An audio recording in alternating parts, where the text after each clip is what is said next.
আর কি, যে কারণ আমরা দামটা এমন ভাবে কমাতে চাই না যে যে উৎপাদক তার 150 টাকা খরচ হচ্ছে আর আমরা 125 টাকায় বিক্রির কথা বলে দিলাম।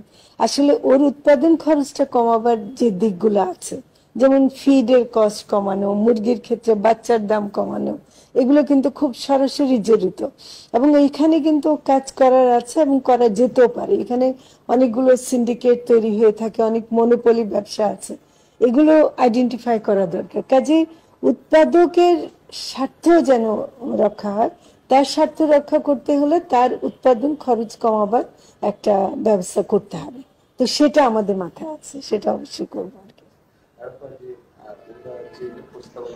এবার মনে হয় খামারিদের মনের কথা বুঝতে পেরেছে অভ্যন্তরীণ সরকার।